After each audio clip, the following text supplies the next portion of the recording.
about his imperialistic actions with respect to, taking political control over Gaza.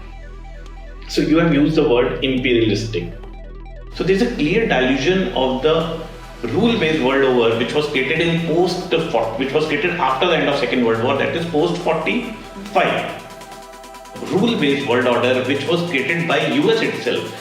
And there can be multiple implications of the present announcement of President Trump. It clearly violates the right of self-determination of the Palestinians. Okay. We're going to create further rift in this particular region. Palestinians will going to see it as another Nakba, the way it took place in 48, and in Arabic it means catastrophe.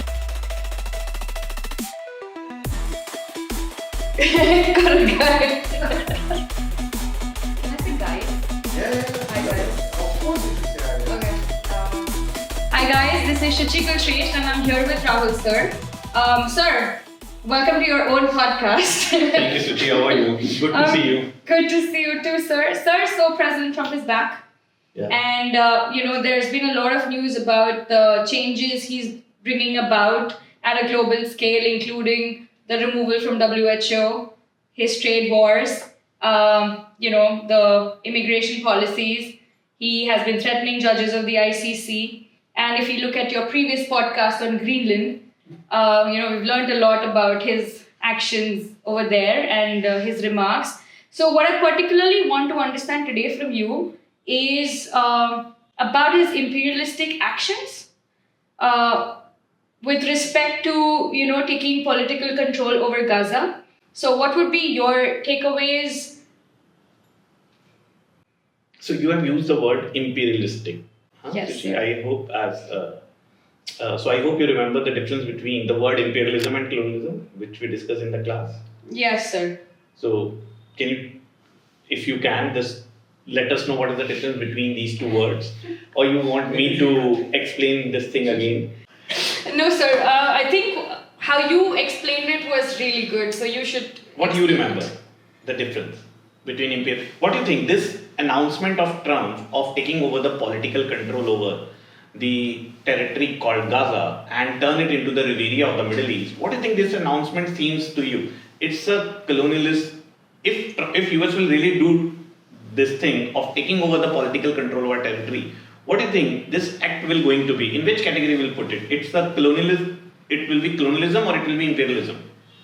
When we say economic exploitation of our territory, it is known as colonialism. Yes. I guess I told you very clearly that when East India Company came to India and they took over the special trading rights from the court of Jahangir, it was the start of British colonialism. And after the revolt of 1857, when British Parliament took over the direct political control over India, it turned into imperialism. So this statement of President Trump is a clear imperial statement of US.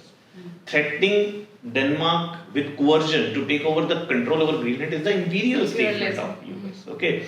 And these statements clearly undermine the rule-based world order which was created by US itself. So there's a clear delusion of the rule-based world order which was created after the end of Second World War, that is post-45. So there is a clear delusion of that order, and there can be multiple implications of the present announcement of President Trump.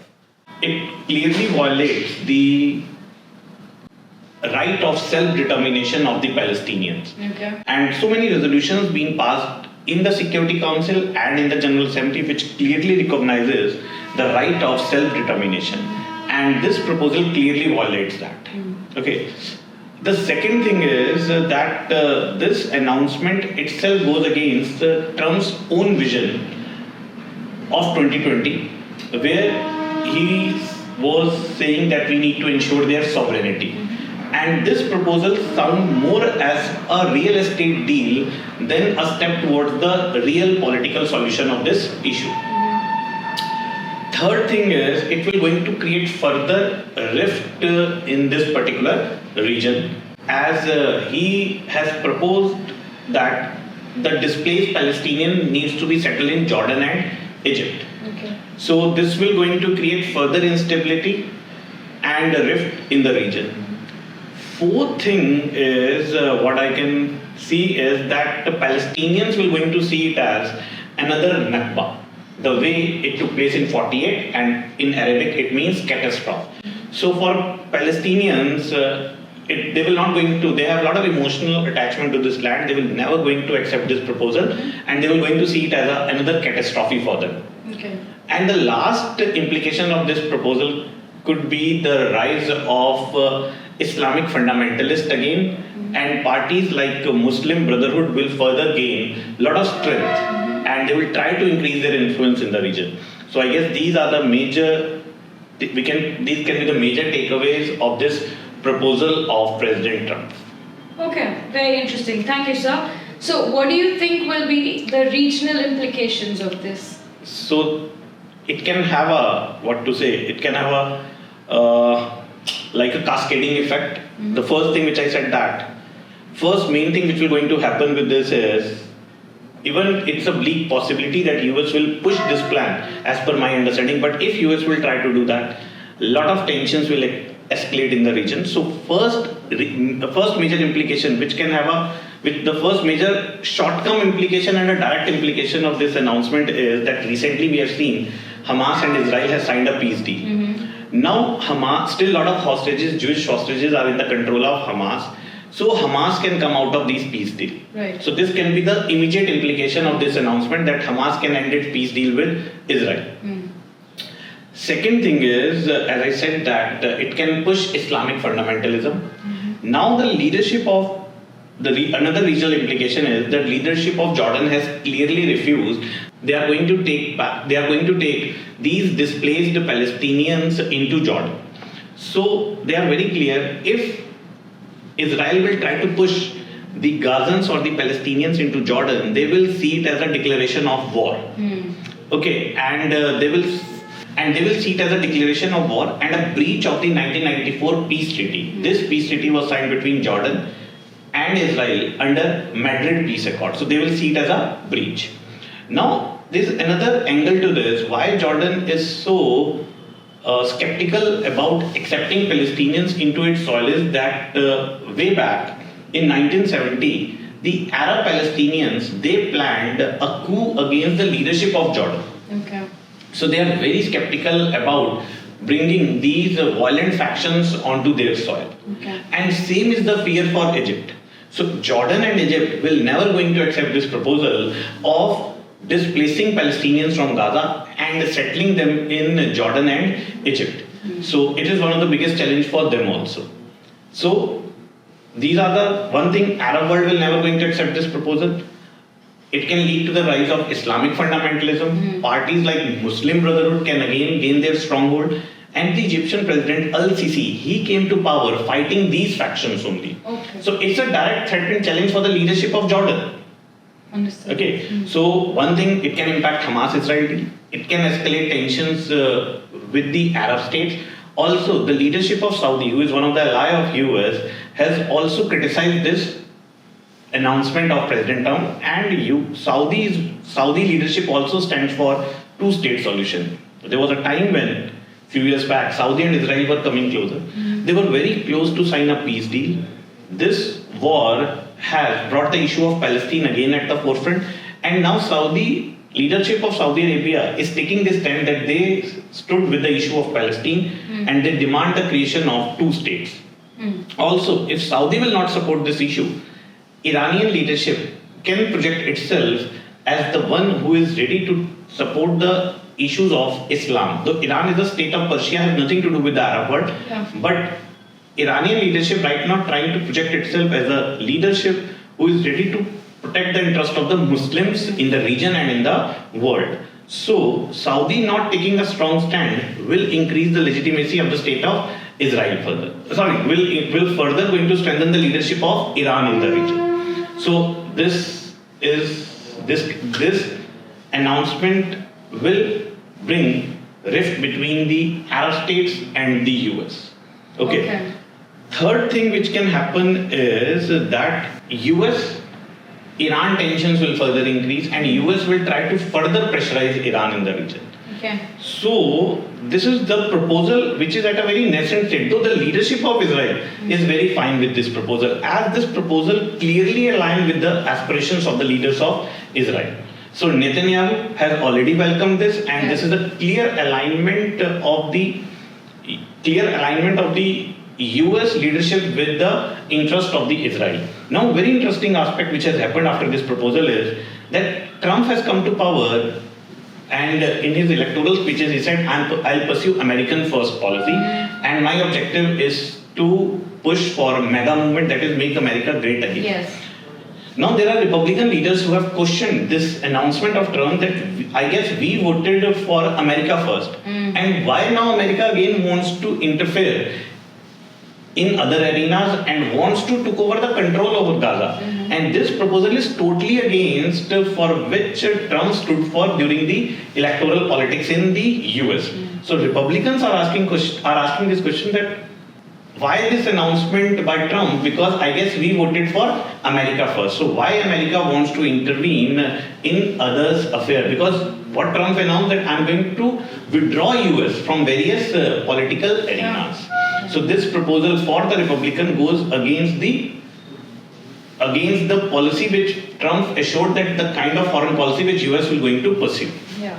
So these will going to be the regional implications of this announcement. Okay, and so how about the global implications? The clear global implication we can figure out is that it clearly violates the rule-based order. It clearly violates the world order which was created by US itself after the end of Second World War. So this proposal puts a big dent, because post 47 when UN was stated and it was accepted norm that right to self-determination will be that people's right to self-determination will going to get a lot of that UN is here to support and protect the right of the people of self-determination. On one side, US has projected itself as a flag bearer of democracy who always stood for the protection of the self-determination of the rights of people. And this proposal clearly violates the right of self-determination of the people of Palestine itself. Right. So it will going to put a big dent on the order which prevails in the world, and it will further dilute the rule-based world order. Okay. And so what do you think is India's stand on this? India has a consistent stand on this particular issue of Israel-Palestine. Now, after India attained independence, and we have seen the partition of the Indian subcontinent, but the government of independent India, they stood for one state solution. We were against two state, and that is why we voted against the partition plan of Palestine. Because our stand was Palestine state was created, Palestine state was, Israel has been created out of lot of violence. So we didn't supported the partition plan in UN.